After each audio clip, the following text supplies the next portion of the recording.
Sí, mientras que llegan los demás, se conecta. Doctora, Mande. ayer me estaba nombrando lista, pero yo le contestaba y no se escuchaba, o no sé. Ah, sí, no, al final digo, sí me acuerdo que te vi. Sí, Este, gracias. sí.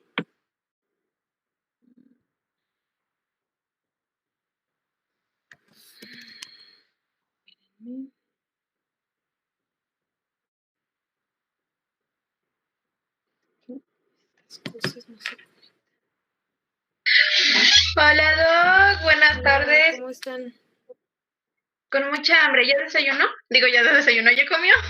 Pues la verdad no, pero he andado corriendo. Yo creo que hasta el ratito va a ser comida cena. Ay, le damos tiempo para que coma. No, no, la verdad es que prefiero Que que con la carrera ya se acostumbró uno. sí, no, prefiero Doctora, que veamos las este, clases. perdón, hoy hasta qué hora vamos a tener la clase. Miren, pensé esto, de 3 a 5 o poquito antes de las 5 les doy lo que, o sea, todo lo que falta de teoría, de infartos, émbolos, tromboembolismo, y me parece que ya. Y de 5, la verdad es que luego sí es muy pesado, o sea, aventarme las 4 horas, incluso para ustedes. ¿Qué les parece si vemos en una hora, casos, como práctica y terminar como a las 6? Está bien, Gerardo. Como a las 6, ¿qué les parece si vemos de la práctica de 5 a 6 y de 3 a 5, 3, 4, 5, vemos la teoría? ¿Quién me preguntaba? Esperen, es que no puedo conectar estas cositas.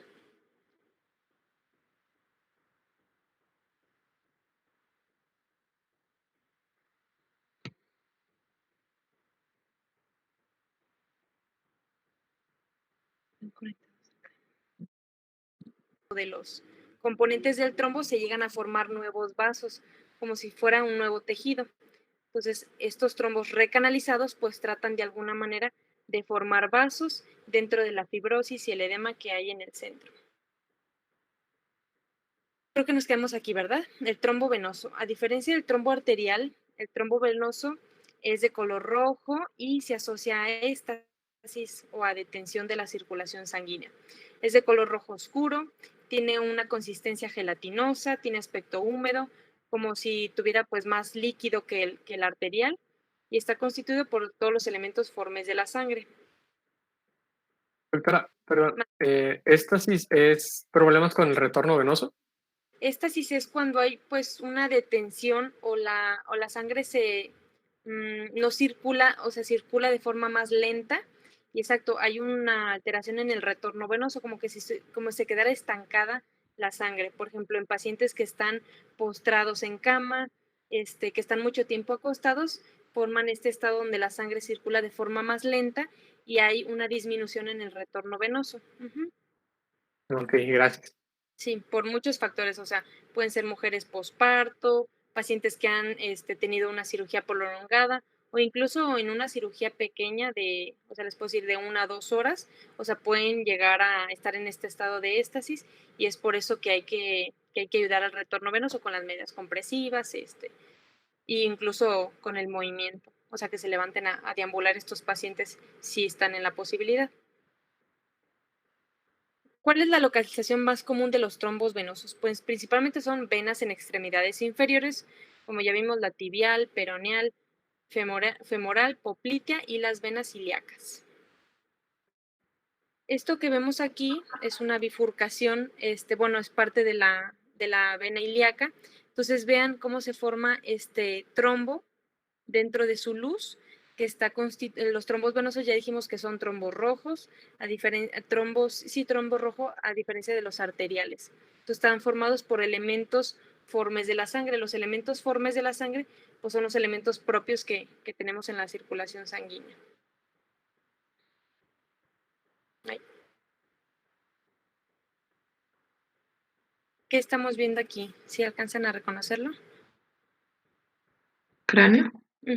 Exacto, es el cráneo y uno de los vasos venosos pues más comúnmente afectados son los vasos sagitales o las venas longitudinales y sagitales a nivel cerebral. Entonces todo esto que ven aquí es un trombo también del seno sagital. Entonces estos pacientes también se dan por alteraciones de la coagulación y pueden llegar a repercutir en las venas cerebrales. Perdón, doctora, me confundí. Estábamos hablando de los trombos venosos, pero nos había comentado que eran o sea, se localizaban en arterias pequeñas. Pues venas. Sí, perdón, venas pequeñas. Ujú.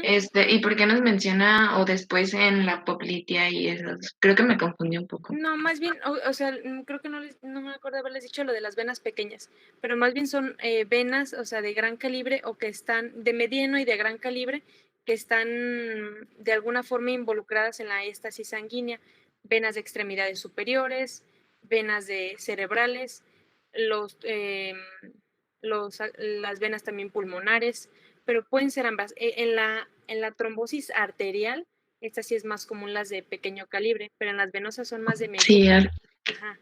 eso era, perdón, me confundí entre venoso y arterial. No, está bien. Ajá, la arterial son arterias de pequeño calibre y la trombosis venosa se da más en venas de mediano o de gran calibre.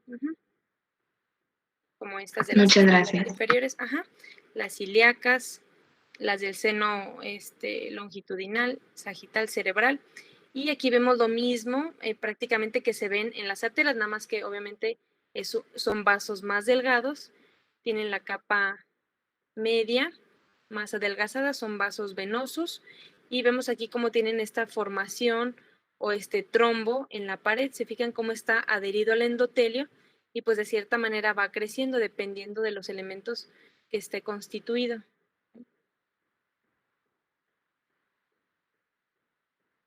Ok. Aquí podemos ver que está formado por, vamos a ver, ¿cómo se llama este material eosinófilo acelular que se forma en una cicatrización o que está involucrado en la cicatrización? ¿Fibrosis? Fibrosis, exacto. Entonces, todo esto que ven de color rosa o eosinófilo es la fibrosis. Ahora también se acompaña de fibroblastos, que son los que forman o los que producen la colágena, que es parte de la fibrosis. También hay algunos elementos formes de la sangre, linfocitos, neutrófilos, puede haber incluso macrófagos, incluso puede haber, ya les había comentado, trombos fibrosos, trombos infecciosos, trombos neoplásicos. En este caso, este es un trombo fibroso, que está constituido por fibrosis principalmente y algunos datos de inflamación. Okay. Los trombos murales se dan principalmente en cavidades cardíacas y grandes vasos. Se les llama, que está constituido por formaciones de color blanca, constituido por fibrina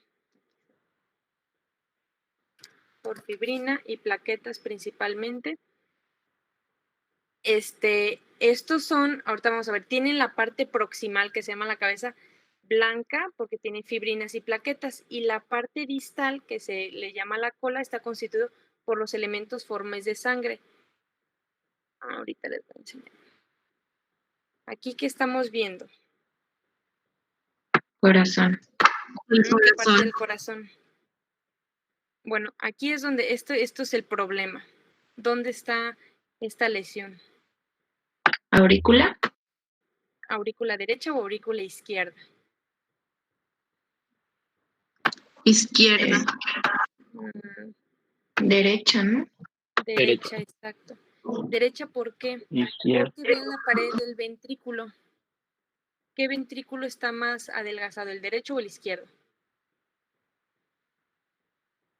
¿O los El dos izquierdo. son del mismo tamaño? No. O espesor. Esto que ven aquí es el espesor o es el miocardio, el espesor del músculo cardíaco. Esto que está aquí. Entonces, ¿cuál está más grueso, más de mayor grosor? ¿El derecho o el izquierdo? Por lo mismo, porque ¿cuál es el que tiene que utilizar más presión para enviar la sangre? ¿El derecho o el izquierdo?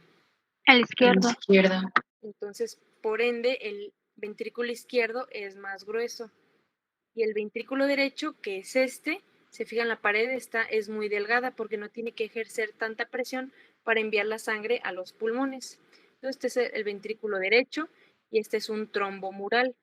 El trombo mural se le llama porque es un trombo, pero la parte que está adherida al vaso sanguíneo, o en este caso a la aurícula, es de color blanco, amarillento, y la parte distal es como si fuera como, pues sí, si tuviera una cabeza y una cola.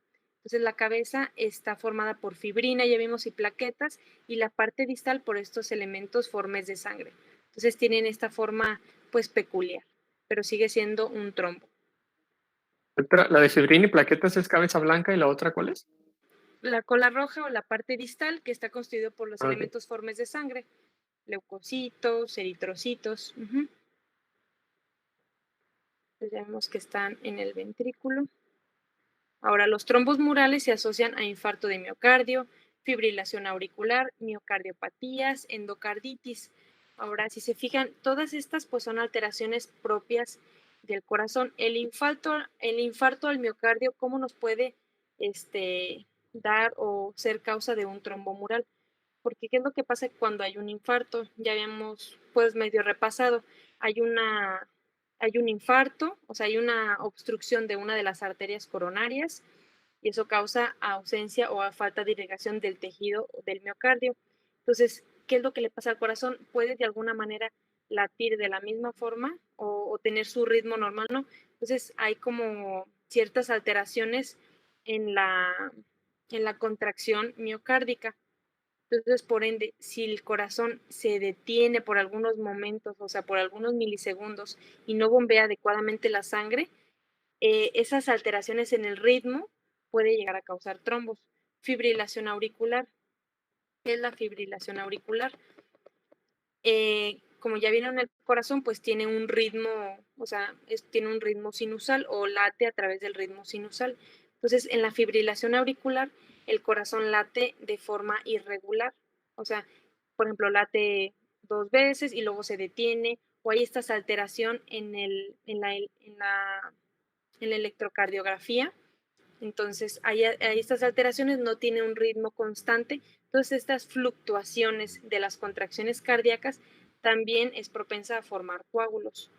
Las miocardiopatías, estas principalmente se dan en pacientes jóvenes, son hereditarias o son pacientes que nacen con estas miocardiopatías. Y pues, por poner los ejemplos, hay miocardiopatías hipertróficas, miocardiopatías dilatadas, que la dilatada, como dice su nombre, es que el corazón se dilata, a veces por alteraciones de los miocitos, por infecciones. Y la miocardiopatía hipertrófica es cuando el miocardio se hace hipertrófico, y esto se ve en pacientes jóvenes, a veces que tienen muerte súbita. Esto lo vamos a ver en cardio. Entonces, estas miocardiopatías o alteraciones del corazón, ya sea dilatación o que se haga más hipertrófico, que crezcan los miocitos, también puede llevar unas alteraciones en el ritmo o contracción del corazón. Y las endocarditis, que como dice su nombre, es inflamación del endocardio. Principalmente estas se dan ya están viendo microbiología, dijimos, ¿verdad? Sí. Sí, maestra. No importa. ¿Ya vieron el estreptococo piógenes? Ya. Okay. ¿Cuál sería una consecuencia de que un paciente con una faringoamigdalitis por estreptococo no se trate adecuadamente? ¿Recuerdan? ¿Que no era algo de coagulase activo o no sé si estoy mal? Bacteremia, exacto. Hay algunos pacientes que llegan a desarrollar, o que estas bacterias, que nosotros las vemos como una faringoamigdalitis bacteriana pues normal, pero hay pacientes que se llegan a complicar, o que tienen su sistema inmune deprimido, o que tienen alguna otra enfermedad agregada, y estas bacterias pues son de cierta manera más resistentes, o no se eliminan con el antibiótico convencional. Entonces, estas bacterias están circulando por la sangre, glomerulonefritis o glomerulopatías, exacto, también por Streptococcus pyogenes, y hay ocasiones que se llegan a implantar en las válvulas cardíacas y causan endocarditis. Y esto se da en pacientes, como les digo, principalmente que tienen fiebre reumática. Todas estas son complicaciones de infecciones bacterianas que una persona con su sistema inmune pues adecuado o fortalecido, incluso hay unas faringoamigdalitis bacterianas que se resuelven con, sin y a pesar de medicamento o del médico. Pero hay otras, sobre todo en pacientes con inmunodeficiencias, que pues el sistema inmune no es capaz de contrarrestar la infección, de eliminarla, y se diseminan estas bacterias, se implantan en riñón y en el endocardio, causando endocarditis. Entonces, una endocarditis, ¿por qué me va a alterar mi circulación? Porque todo lo que altere, ya sea la mecánica o los elementos propios del corazón, pues van a ser como pequeñas interrupciones del flujo normal.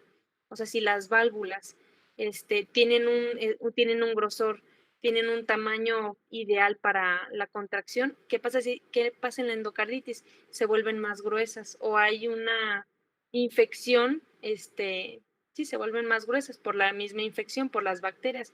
Entonces, este pequeño grosor de las válvulas, aunque sea mínimo, va a alterar el flujo sanguíneo normal o la contracción cardíaca. No la contracción, más bien el flujo.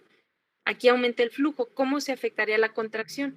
En el infarto, por ejemplo. Un infarto al miocardio, una fibrilación auricular, esto me va a alterar la contracción o la parte eléctrica del corazón. Entonces, todo lo que afecte el flujo o la parte eléctrica se va a ver manifestado y puede causar trombos murales. Entonces, todos estos pacientes que tienen infarto, que tuvieron o están en progreso de un infarto de miocardio, fibrilación auricular, miocardiopatías o endocarditis que no se han resuelto, se les tiene que dar tratamiento para evitar trombos. Que ya dijimos ayer, un medicamento muy común que se les da a estos pacientes. ¿Se acuerdan cuál es? Aspirina. La aspirina, exacto. Sí, estos pacientes se les da aspirina. Como por ejemplo, si no han desarrollado trombos, se les da aspirina para prevenir la formación de estos mismos. Ahora, si ya tienen el trombo, se les da heparina intravenosa, como ya dijimos, para ayudar a eliminarlos. Heparina. Heparina o aspirina. Ok, entonces aquí estamos viendo Déjenme acerco, a ver si se ve.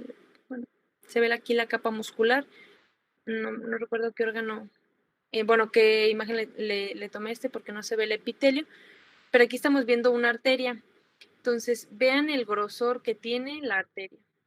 Ahora, incluso la capa media de la arteria también se puede ver pues engrosada. Puede haber hemorragia y con una tinción especial. ¿Qué es esta? ¿Qué tinción especial dijimos que nos ayuda a ver la fibrosis? ¿Paz? No, el PAS nos ayuda a ver el colágeno.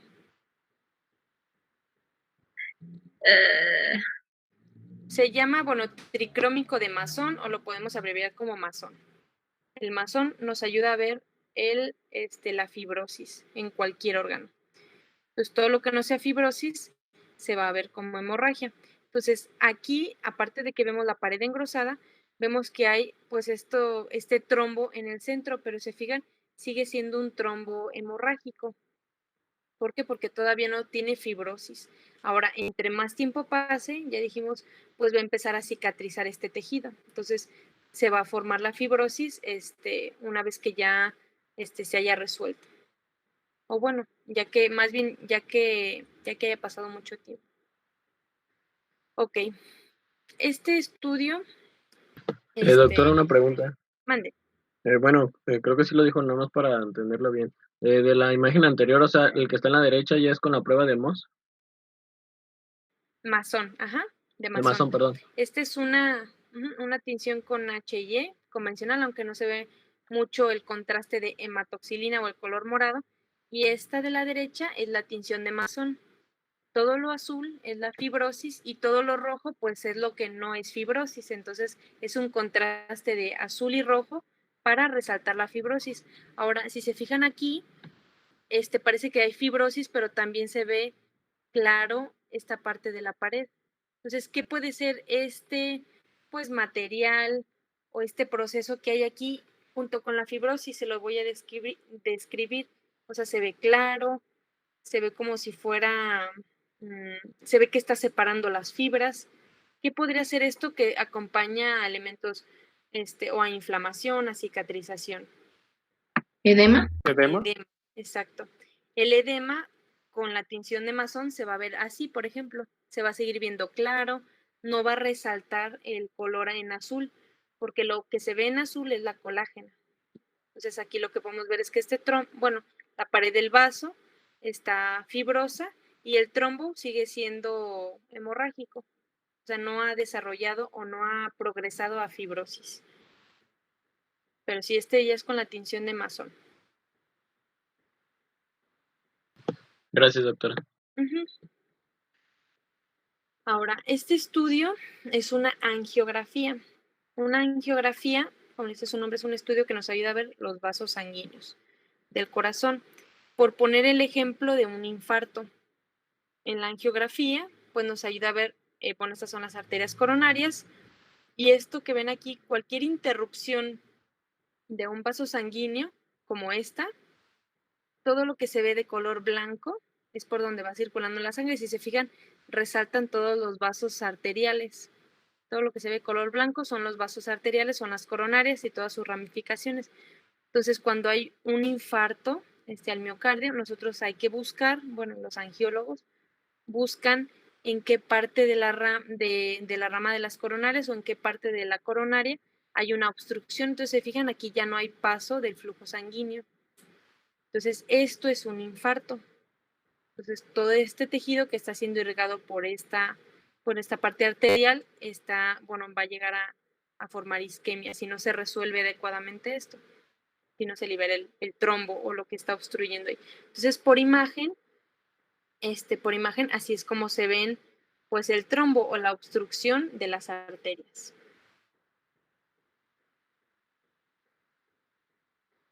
Esto es lo que les decía de los trombos murales, que aquí no se ve pues tanto la colita roja y la cabeza blanca, pero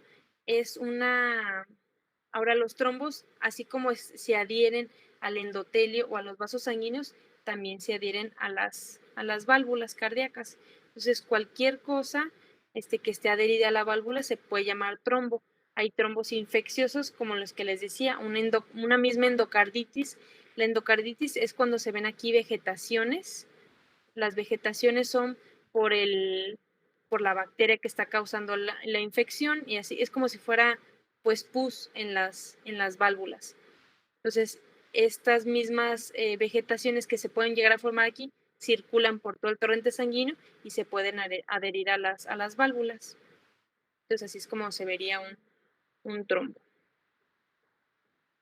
¿Qué es lo que pues debería de ocurrir en un trombo? Que haya fibrinólisis o que todos los componentes que ayudan en la coagulación ayuden a eliminar el coágulo, bueno, más bien el trombo. Pero ¿qué pasa cuando se organiza este trombo y se recanaliza? Se hace fibroso y es cuando puede o desprenderse y convertirse en émbolo o ocluir por completo el vaso sanguíneo y pues formar los infartos o desarrollar un infarto.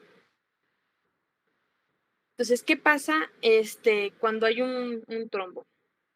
Hay diferentes pues mecanismos. Uno sería una endotelización de la superficie por monocitos.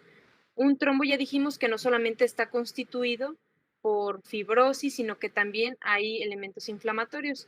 Pueden ser los monocitos, que una vez que salen del torrente sanguíneo, ¿cómo dijimos que se llamaba? Émbolo. Los Embolia. monocitos. Macrófagos. Macrófagos, exacto. Entonces, ¿qué es lo que pasa en los primeros días de este trombo?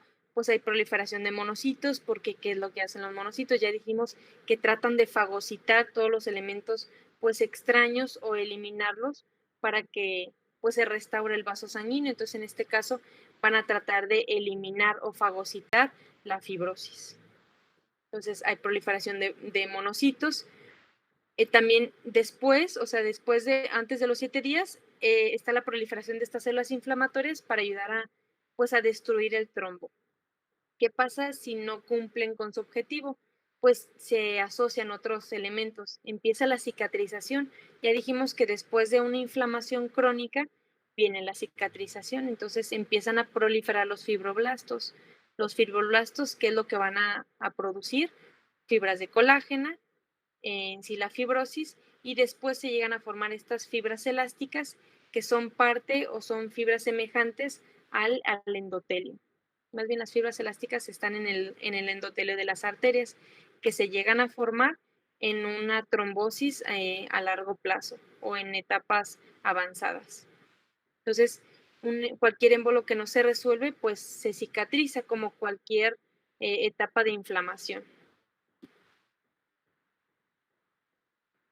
Estos serían como que las etapas avanzadas de un trombo. Esta es la misma tinción de Masson. Se fijan, todo lo que se ve en azul es fibrosis.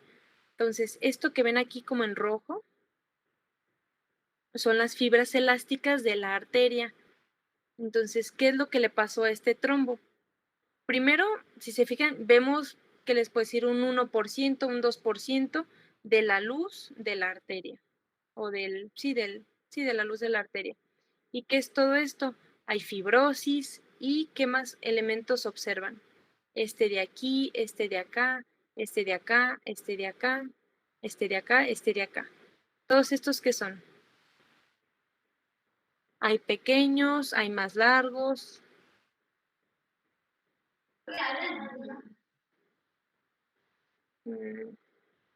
No te escuché. ¿Los qué, perdón, doctora? Aparte de la fibrosis, tenemos estos elementos, esto que les estoy señalando, este de aquí, este de acá, este de acá, incluso exacto, este de acá también. Parece que es la luz del vaso, pero no. Esto de acá, ¿qué son ¿No son todos? como granulomas? No, Son como tipo trabéculas, como... es algo que está en todos los órganos. Exacto, revascularización. Todos estos son vasos sanguíneos. ¿Cómo se le llama a la formación de nuevos vasos sanguíneos? Lo vimos en cicatrización. Angiogenia. Angiogenia o angiogénesis, exacto. Entonces, en etapas avanzadas de la cicatrización se llegan a formar nuevos vasos, como aquí. Entonces, este es un trombo recanalizado. Entonces, hay vasos adentro del vaso, por así decirlo, a consecuencia de este trombo. Entonces, hay fibrosis, hay incluso edema, todas estas áreas claras que se ven aquí, es extravasación de líquido. Hay algunos células inflamatorias, linfocitos, sí. ¿Podría explicarme a mí otra vez la imagen? Es que mis perrijos se andaban peleando y no puse atención más bien. Ahí va. Ok, esto que estamos viendo aquí es una arteria. ¿Por qué es una arteria? Porque todo lo que ven así como ondulado en rojo son las fibras elásticas, que son propias de las arterias. Entonces, esta es una arteria. ¿Qué es lo que debe de haber al centro de una arteria? Eritrocitos, elementos formes de sangre. Y aquí lo que estamos viendo es una oclusión total de la arteria por un trombo. ¿Cuáles son las características de este trombo? Primero, esta es una tinción de Masson, ya dijimos que resalta las fibras de colágeno en azul. Entonces, todo lo que se ve en azul es fibrosis. Entonces, un trombo primero fibroso. Entonces, aparte de la fibrosis, ¿qué otros elementos vemos dentro del trombo? Todos estos, pues, espacios son la luz de nuevos vasos. Hay vasos, pues, arteriales, si se fijan, más gruesos como estos, y hay vasos que tienen su pared un poquito más delgada. Estos son vasos venosos. Entonces, un trombo en etapas avanzadas o en etapas de cicatrización, aparte de la fibrosis, va a tener angiogénesis o angiogenia, que quiere decir que se va a recanalizar, va a haber nuevos vasos. Y también hay otros elementos que ya dijimos que pueden acompañar a la inflamación o estos casos, como es el edema e infiltrado inflamatorio crónico, linfocitos, macrófagos, casi todos son algunas células plasmáticas. Entonces, este es un trombo recanalizado que está constituido por fibrosis, nuevos vasos o revascularizado y por inflamación crónica. Desde que a simple vista no se ven polimorfonucleares. Entonces, quedó claro cómo, o sea, las etapas finales de un trombo, que son la recanalización o la cicatrización. ¿Sí? Ok, gracias, maestra. Ahora, ¿cómo se puede evitar llegar a este punto? Pues eliminar el trombo por tratamientos anticoagulantes o, por ejemplo, este paciente, pues simplemente con heparina o con aspirina, pues no se va a restituir esto porque ya dijimos que la heparina y la aspirina ayudan a que no se forme la coagulación. Pero si ya hay fibrosis, si ya hay nuevos vasos sanguíneos, si ya hay inflamación crónica, hay que de cierta manera liberar este espacio que está adentro del vaso sanguíneo, que es por medio de stents. Esto lo van a ver en patología cardíaca. ¿Sí vamos bien? Sí, doctora. Por ejemplo, doctora, ¿la enoxaparina sódica sería un preventor de anticoagulante o ya tal cual como un destructor de un trombo? Pues ese previene, es lo mismo que la heparina, de hecho es un derivado de la heparina, y ese previene la coagulación. Pero una vez que ya hay un trombo fibroso, o sea, la fibrosis, acuérdense que es una cicatrización del tejido, entonces no nos va a ayudar que ya no se formen más coágulos, porque este tejido ya es un tejido fibroso. Entonces hay que eliminarlo de forma mecánica. A estos pacientes, me voy a regresar esta imagen, a estos pacientes, sí, está bien. A estos pacientes lo que se les hace es, si ya hay un trombo fibroso, a veces lo que se tiene que hacer es dilatar la arteria por medio de stents, que es un stent, es lo que les platicaba en alguna ocasión. Se introduce un catéter por medio de la vena femoral. Obviamente esta vena femoral en algún momento va a llegar al corazón, entonces se va todo el trayecto de las venas hasta llegar a la aurícula derecha, y de la aurícula derecha, sí, a las coronarias. Entonces, una vez que el stent es como si fuera imagínense un alambre, así del calibre de la arteria, son alambres muy delgados. Está bien, Samira. Es un alambre muy delgado que tiene como si fuera una malla, entonces se introduce el alambre delgado por aquí y luego se dilata. ¿Qué es lo que va a ayudar a esto? A abrir o a permitir que haya un flujo adecuado en la arteria y a liberar este espacio que está obstruido. Entonces, en estos pacientes donde la trombosis, donde los trombos más bien ya están fibrosos, ya están recanalizados, ya están cicatrizados, el único tratamiento es liberar este espacio, pero de forma mecánica, porque el anticoagulante pues ya no nos va a servir porque ya no es problema de la coagulación, sino que ya es un problema de cicatrización. O sea, este vaso ya está cicatrizado, imaginándonos que aquí le hacemos un corte transversal a esta arteria y lo que estamos viendo es esto. Es que está el vaso completamente ocluido. Ahora, en las arterias coronarias, para llegar a este punto, o sea, primero los trombos se ocluyen. De hecho, los infartos, previo a un infarto al miocardio, está la angina de pecho. No sé si ya han escuchado, ya han leído algo de la angina de pecho. ¿Nadie? Sí. A ver, Enia, ¿qué recuerdas de la angina de pecho? Pues lo recuerdo en las clases de promoción que nos decían que pues era que en la arteria se iba haciendo como una capa de lípidos y eso provocaba que retuviera pues eritrocitos y ya después provocaba como el infarto, una onda así. Es como una etapa previa al infarto. O sea, quiere decir que la arteria no está completamente ocluida. Casi siempre las anginas de pecho se caracterizan por una oclusión del 50% de la arteria. Entonces, antes de que se ocluya al 100%, hay una oclusión parcial de la arteria por lípidos, exacto, por elementos formes de sangre, por coagulación, por plaquetas, por todo lo que dijimos ayer. Entonces, son dolores, pues, se puede decir, previos al dolor, pues, característico del infarto. Entonces, cuando hay una oclusión parcial, ahí en ese momento la enoxaparina, la aspirina, todos esos medicamentos, pues van a ayudar o de cierta manera sí pueden llegar a eliminar ese trombo parcial. Pero cuando ya hay una oclusión completa, ya es el infarto al miocardio. Ahora, esta oclusión completa pues no va a ser por fibrosis, porque para llegar a este estado ya vimos que normalmente pues tienen que pasar aproximadamente un mes o varios días.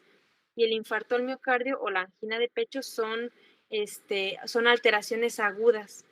Y esas alteraciones agudas, pues son en horas, sí, principalmente en horas. ¿Qué quiere decir?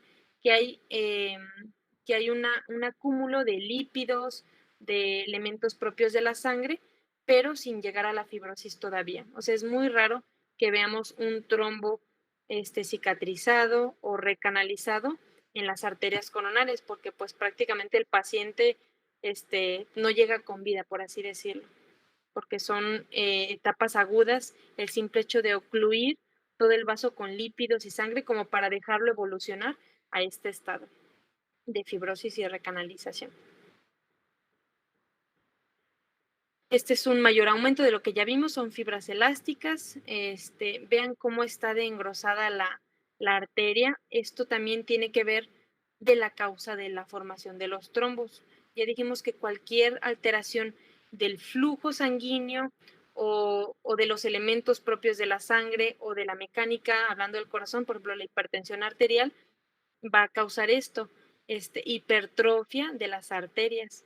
Entonces, esta hipertrofia pues por ende da lugar a que el corazón, que haya un aumento en la presión arterial, como le dice su nombre, y que haya formación de trombo. Entonces, desde aquí podemos nosotros darnos una idea de una de las causas, cuando hay hipertrofia de la capa media en pacientes con hipertensión arterial. La evolución desfavorable, pues que sería que se obstruya un trombo, como ya vimos acá, o sea, que se obstruya por completo o que se fragmente. O sea, si un trombo se fragmenta, pero no para destruirse, sino que de tener esto aquí se divide en 10 pedacitos, en 10 fragmentos, lo único que me va a causar es de que todos esos émbolos pues se obstruyan arterias o venas de pequeño calibre. Entonces, es peor que tengamos émbolos de pequeño calibre a que haya uno grande, porque uno grande, aunque puede obstruir una arteria de mediano o de gran calibre, los pequeños pues me pueden obstruir, ya dijimos, órganos vitales, corazón, cerebro, pues ojo, retinopatía, riñón. Entonces, a veces es peor que haya fragmentación de estos trombos si no es para eliminarse. ¿Dudas?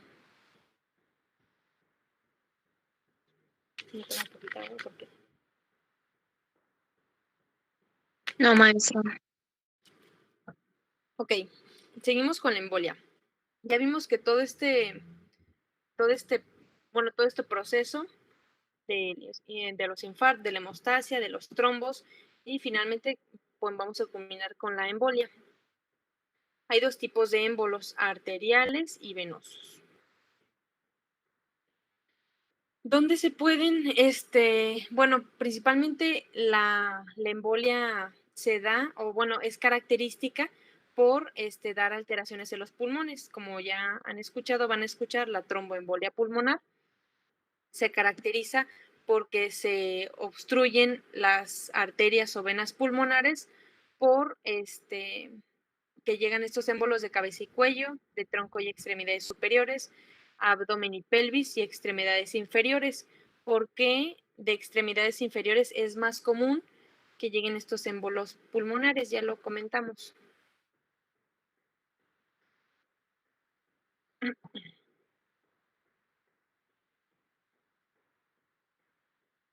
¿Qué es lo que pasa? ¿Es pregunta? ¿Mande? ¿Es pregunta? ¿Por qué las extremidades inferiores? ¿Por qué es más común que el origen de los émbolos pulmonares llegue de las extremidades inferiores? Porque el retorno venoso es como más lento. Exacto, principalmente por alteraciones en el retorno venoso. Ya dijimos por éstasis, porque esté postrado el paciente, por cirugías prolongadas y no se ayude de medias compresivas. Entonces, por gravedad, si no hay un adecuado retorno venoso, pues esa sangre se va a quedar estancada en las extremidades inferiores y ahí se van a empezar a formar estos trombos o coágulos que van a llegar en algún momento al pulmón o a las partes superiores del cuerpo. Entonces, las extremidades inferiores, pues es el sitio más común de que lleguen estos émbolos pulmonares. Lo que ya dijimos, pacientes que estén postrados mucho tiempo o la éstasis venosa, ya sea por postración o por alteraciones en el retorno venoso propio de las válvulas a veces de las venas. Ok. Como de forma muy gráfica, ¿qué es lo que pasa con estos émbolos? Pues se llegan a alojar en venas de pequeño calibre y forman esta obstrucción y por ende son estos estados agudos clínicos de insuficiencia respiratoria. Ok, aquí lo que estamos viendo, vean cómo se ven estas, bueno, obviamente esta es una autopsia, vean cómo se ven esta obstrucción de las venas y de algunas arterias. Hay veces que nosotros llegamos a ver el proceso agudo de la obstrucción de las venas. ¿Por qué? Porque cuando nosotros vemos que ya tiene mucho tiempo esta obstrucción de los vasos sanguíneos, se llega a ver incluso el infarto o isquemia en el tejido que rodea a este vaso sanguíneo. Okay, a ver, déjenme ver si les puse una foto. No. Bueno, a ver si ahorita les muestro una. Vean cómo está obstruido o cómo hay una obstrucción del vaso sanguíneo.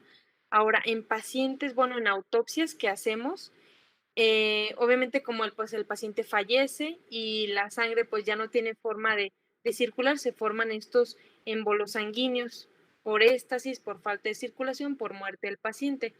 ¿Cómo nosotros los diferenciamos macroscópicamente? Si yo veo este vaso sanguíneo, ¿cómo puedo diferenciar de que sea un émbolo o un trombo? ¿Por si está fijo? Exacto, si está fijo a las paredes. Ahora, en este caso, bueno, se ve fijo, que sería un trombo venoso. Entonces, este trombo, todos los trombos se van a ver fijos a la pared y los émbolos pues van a estar circulando de forma libre por el vaso sanguíneo.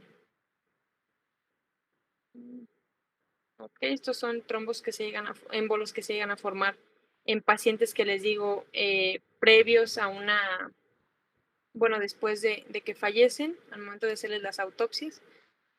Vean cómo se ven estos émbolos en pacientes que nosotros les hacemos las autopsias. Son émbolos que están circulando de forma libre, que adoptan obviamente la forma del vaso sanguíneo y que llegan a tener diferentes tonos de coloración. Ok. ¿Qué otra causa hay de formación de émbolos? Una, ¿qué es lo que estamos viendo aquí? Una fractura. ¿De qué hueso?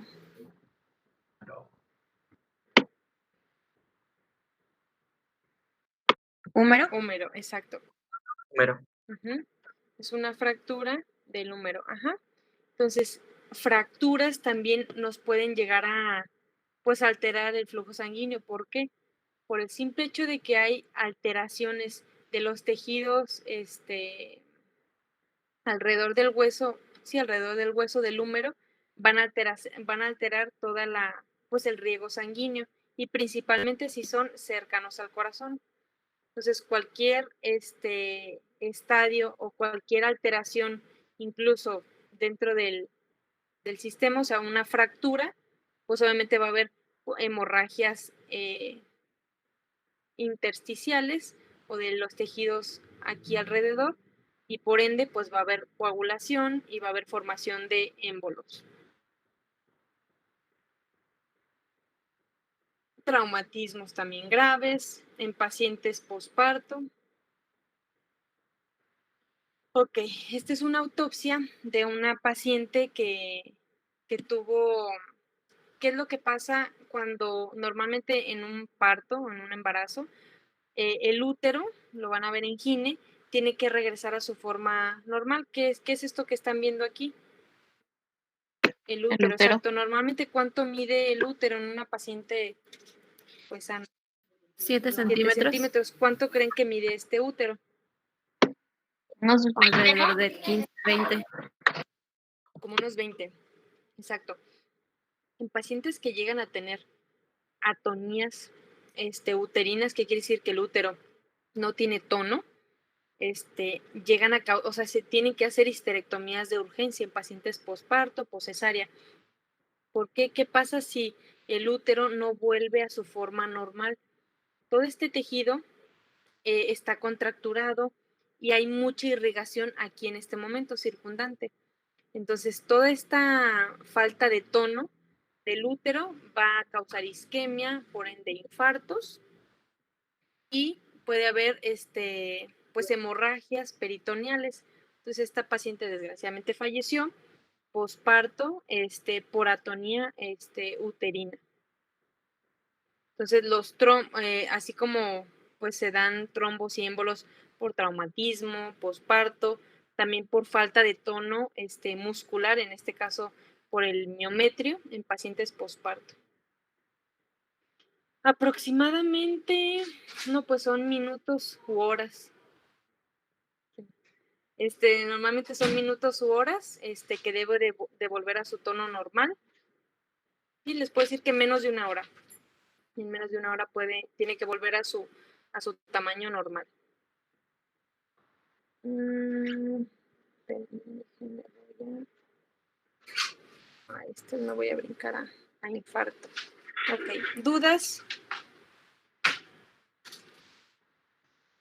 Pues de alguna manera hay que disolver todos estos émbolos que se forman, sobre todo en el pulmón, por esto que mencionas, Gerardo. Pero sí son difíciles.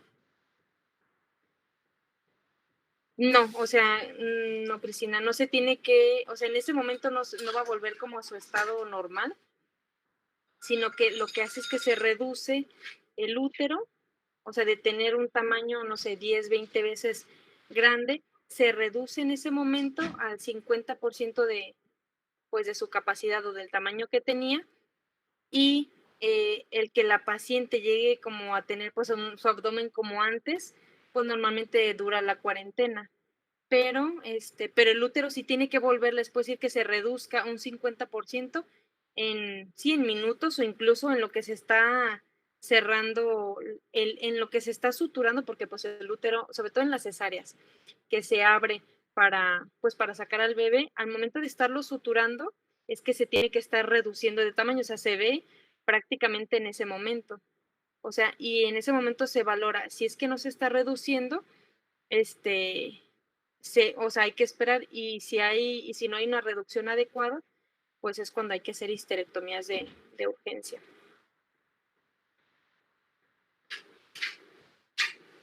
Exacto.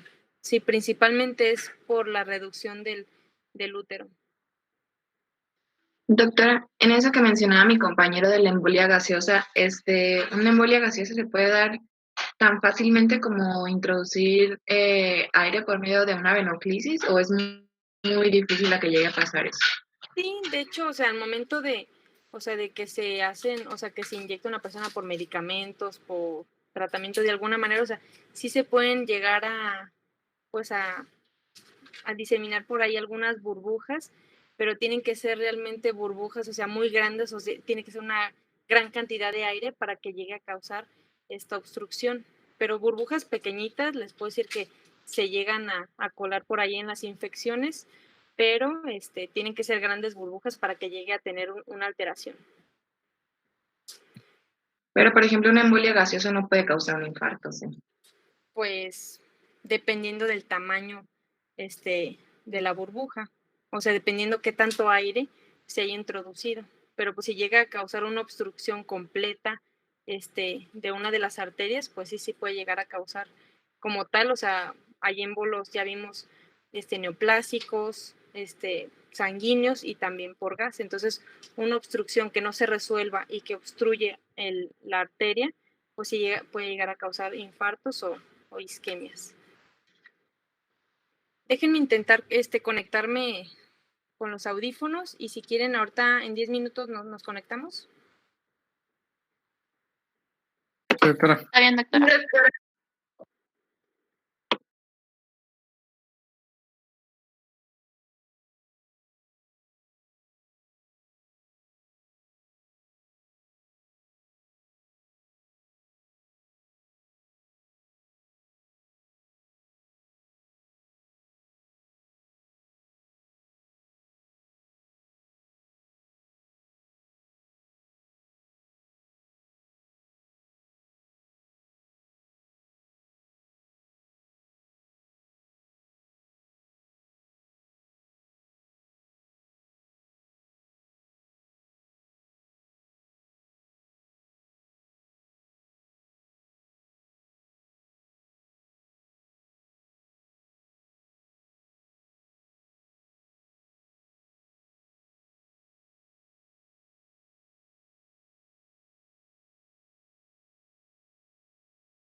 Hola. Ay, perdón por tantas interrupciones, es que me vine acá a otra oficina. A ver. La oxitocina, Enia, ayuda a la contracción uterina y a esa contracción ayuda para volver a pues, a su tamaño normal. Entonces sí, la oxitocina y la simple, pues también al momento de que sale el bebé, o sea, en ese momento empieza a involucionar el útero. No se trabó, Fernando, aquí andamos. No, definitivamente no puedo conectar estas cosas.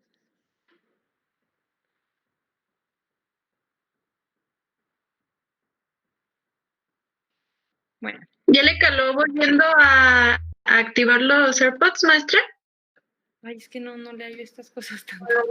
Pues es la primera vez que las uso, y como que se conectan a... Tienen un botoncito las cajas, la cajita de los AirPods atrás, ¿no? A ver, es que tienen como... Ahí, déjeme presionado y le va a aparecer visibles. Oh, a ver, espérame, déjame los guardo. Es que tienen como un estuchito. Ajá, en el estuche. Espérame. Y el estuche tiene un botón atrás. Ese botón lo aprieta como por unos 5 segundos y le va a aparecer ya... O sea, ¿tengo que abrirlos o así cerrados? No, creo que sí cerrados. Lo aprieto. Ajá. Wow. Muy bien. Cuando guste, maestra. No te olvides, Fi. Muchísimas gracias. Bueno. Ya no se escuchó. Ya, muy bien. Sí, es la primera vez que los uso. ¿Ahí me escuchan ustedes bien? 10-4. Sí. Ay, Sí, gracias, muchachos. Sí, estas cosas sí me van a tener que ayudar. Porque... Igual con su teléfono cuando no le hago. Ok, ahí nos escuchamos bien, ¿verdad? Ajá. Los deja conectados al cel. Perfecto. Muy bien, ok.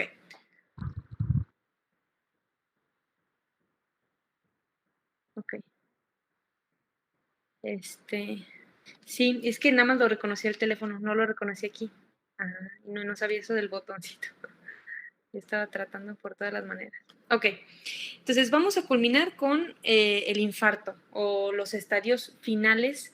Ya dijimos que el trombo es cuando se adhiere un material o material de cualquier tipo a un vaso sanguíneo y luego ese trombo se puede desprender y se forma un émbolo. Ese émbolo viaja por toda la circulación sanguínea, puede viajar pues de forma indefinida, se puede lisar o se puede degradar o se puede obstruir en alguna arteria, sea de pequeño, de mediano o de gran calibre, y llegar a formar un infarto en esa área alrededor. Ok, entonces principalmente la mayoría de las causas de infarto al miocardio son por infarto a causa de una obstrucción, ya sea un trombo o un émbolo. ¿Qué otra enfermedad o qué otra alteración del vaso sanguíneo me puede llegar a causar un infarto? O sea, solamente los émbolos o solamente los trombos.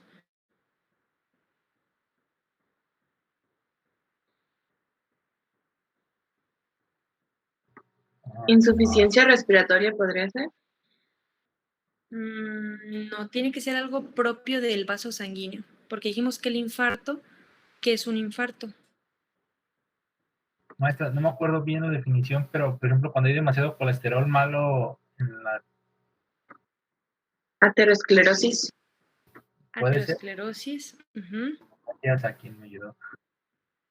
Aterosclerosis, exacto, que haya obstrucción del vaso, pero también, por ejemplo, espasmos. Hay ocasiones, ya sea por medicamentos, ya sea de forma propia de los vasos, que hay una alteración del endotelio, que hay alguna alteración de la capa muscular y se llega a cerrar. O sea, hay espasmos vasculares que no tienen que ver ni con émbolos, ni con trombos, ni con aterosclerosis, sino que simplemente el vaso, pues de alguna manera colapsa o se cierra, y eso también es causa de un infarto. ¿Por qué?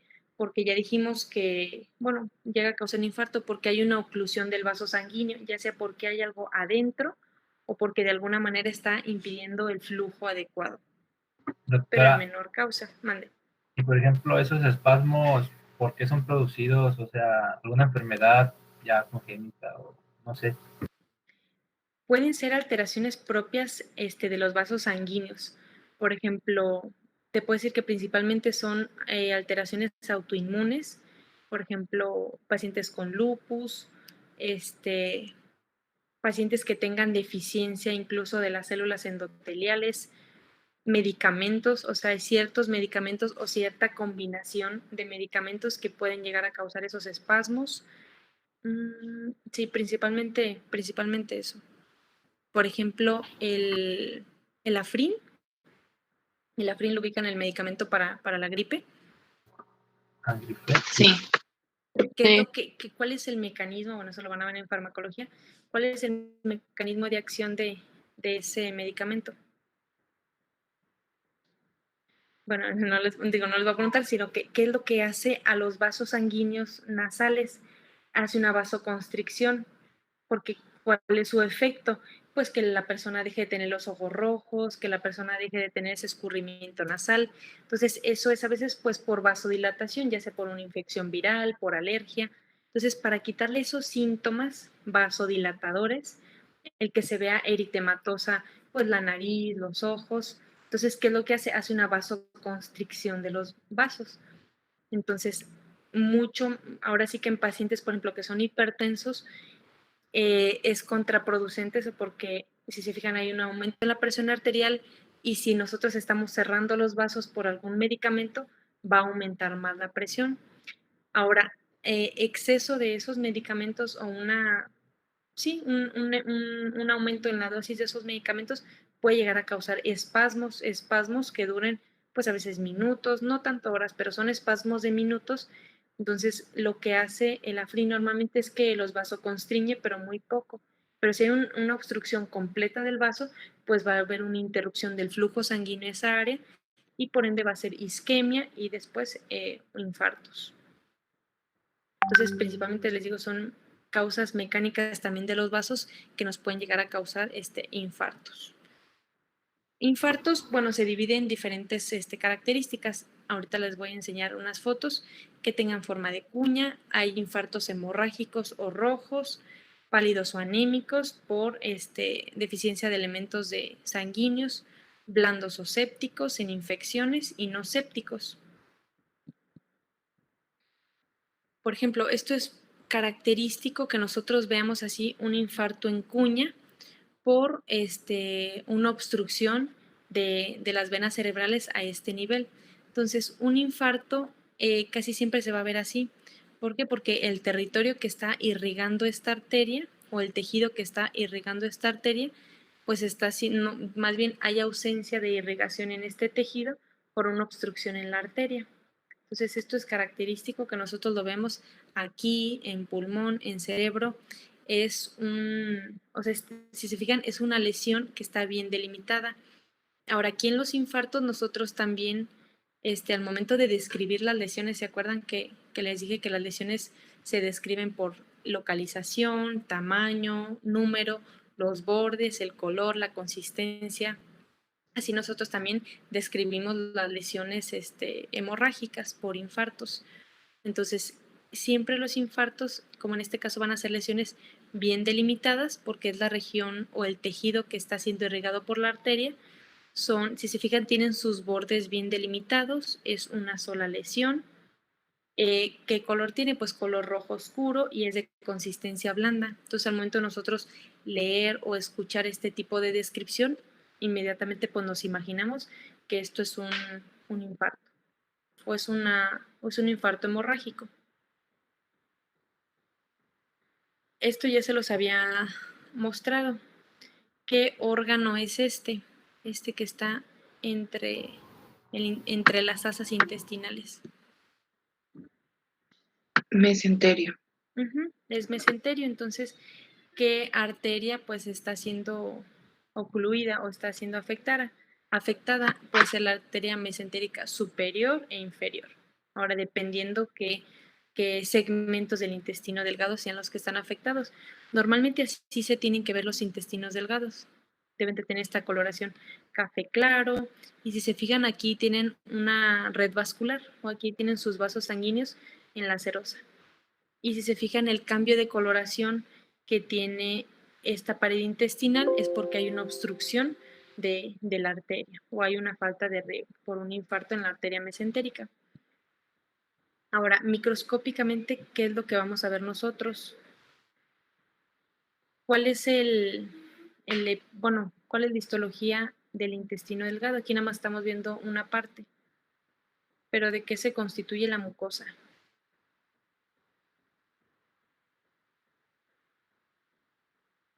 ¿El epitelio o qué? Ujú.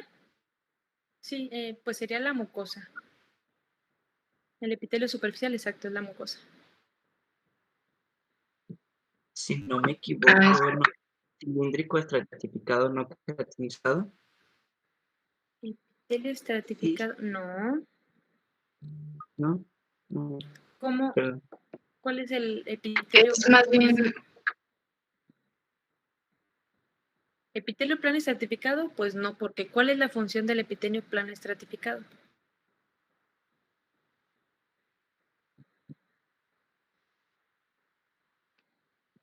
¿Dónde tenemos epitelio plano estratificado? En la piel, en el esófago. Es un método de barrera, ¿no? Exacto, es método de barrera o es como un método de paso, por así decirlo. Por ejemplo, el esófago. El esófago, pues es un órgano que nos ayuda a transportar el alimento de la boca al estómago. Entonces, su única función, pues, hacer esa comunicación entre esos dos órganos. Entonces, es como tipo comunicación, barrer en la piel. Ahora, ¿cuál es la función del intestino delgado? Absorción. Entonces, ¿qué epitelio o qué elementos debo de tener en la mucosa para reabsorber? Epitelio cilíndrico ciliado, ¿no? Cilíndrico ciliado y también mucoproductor. Entonces, así como tengo Más que absorber... cilíndrico. Perdón, no te escuché. Sí, cilíndrico. ¿Me entendió ciliado. plano? Sí, no, te entendí epitelio cilíndrico. Plano. Perdón, no te escuché bien, pero sí, está bien. Cilíndrico y también mucoproductor, porque el intestino delgado, así como tiene función de reabsorber, también produce mucina o moco. Ahora, estas glándulas se deben de ver pues a lo largo de la pared. ¿Y qué es lo que estamos viendo aquí? ¿Cuáles son, cómo nosotros vemos un infarto microscópicamente? ¿Qué le pasa al tejido? Se desgarra, ¿no? ¿Se necrosa? Se necrosa, exacto. Hay necrosis. ¿Qué tipo de necrosis? Eso ya lo vimos. Hay diferentes tipos de necrosis. ¿Cómo se le llama esta necrosis? Por infartos. ¿Coagulativa o cómo? No, la licuefactiva se asocia a infecciones. ¿Es la que le dicen gangrenosa? Pues no, la gangrenosa bueno, puede ser parte de gangrenosa, porque, pero la gangrenosa se le dice principalmente cuando hay una ausencia de la extremidad o alguna amputación o isquémica, exacto, necrosis isquémica, porque hay isquemia, porque hay ausencia de flujo sanguíneo aquí. Entonces es una necrosis isquémica. ¿La isquémica es distinta a la coagulativa? En cerebro, la coagulativa o licuefactiva se asocia a infección aguda. Sí, y en el cerebro, no, perdón. La necrosis licuefactiva dijimos que se parecía a la... Es por producción. Se puede ver como queso, ¿no? Bueno, así lo describe en el libro, la licuefactiva. La pus. Exacto, la licuefactiva. Y dijimos que... Pero... perdón, pero la Sí. coagulativa, es que, o sea, mencionaba que era, por ejemplo, muerte de tejido. ¿O qué diferencia tiene esta de coagulativa? Ok. Sí, exacto, la coagulativa era por isquemia. Y, exacto, que es lo mismo, o sea, la coagulativa es por causas isquémicas. La licuefactiva, dijimos que era que se asociaba a infecciones, porque también había, así como había muerte del tejido, había infiltrado inflamatorio agudo, había fragmentación de los núcleos. Y dijimos que en el cerebro, la necrosis licuefactiva era asociada a isquemia, que era la única excepción. ¿Sí?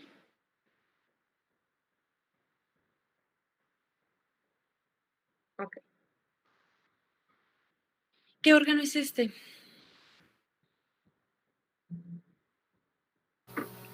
¿Estómago? No. Digo, de la foto macro no se ve tan definido, pero aquí sí se puede sospechar. Es el pulmón. Entonces, esta zona de aquí es una zona infartada. Es una zona infartada que la vemos microscópicamente así.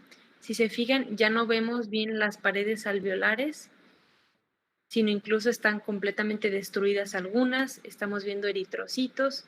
Entonces, se puede decir que es un infarto hemorrágico, porque hay destrucción de las paredes alveolares. Si se fijan aquí es como si fuera una sombra de las paredes alveolares que hubo, alternando con hemorragia. ¿Ok?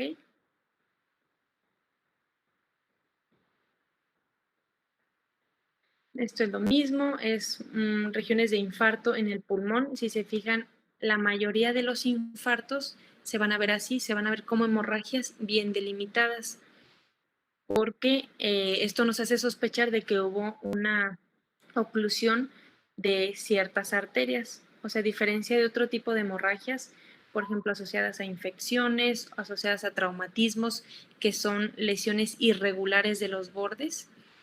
Este tipo de hemorragia tienen sus bordes bien delimitados.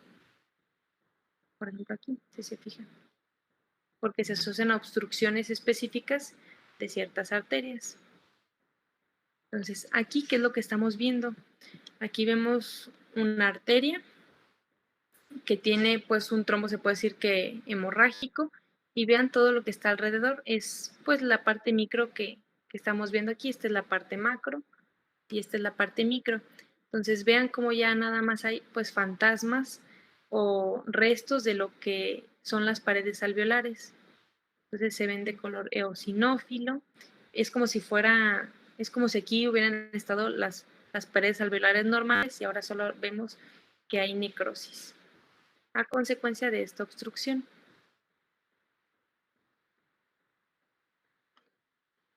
Así es como se ven los infartos pulmonares. Por ejemplo, esto es muy común, como ya les dije, en pacientes que tienen tromboembolias pulmonares. Entonces llegan a causar infartos en cuña, que se les llama, o infartos bien delimitados. Entonces, ustedes cuando vean esto, que sea una hemorragia que prácticamente pueden delimitar bien los bordes, y obviamente en el centro tener esta coloración rojiza, es por una obstrucción arterial, a diferencia de otra causa de hemorragia. Es le llamamos una vista panorámica. Todos estos son alvéolos, entonces vean cómo este tejido prácticamente se puede delimitar bien la hemorragia. Y aquí vemos pues obviamente los eritrocitos extravasados y vemos toda esta necrosis del tejido pulmonar.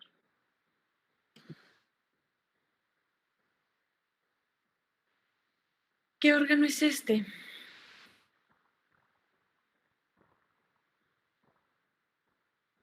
Es un órgano pues alargado. ¿Riñón? ¿Mande? No, nada. ¿Es el hígado? No. ¿Cómo que qué forma tiene el hígado?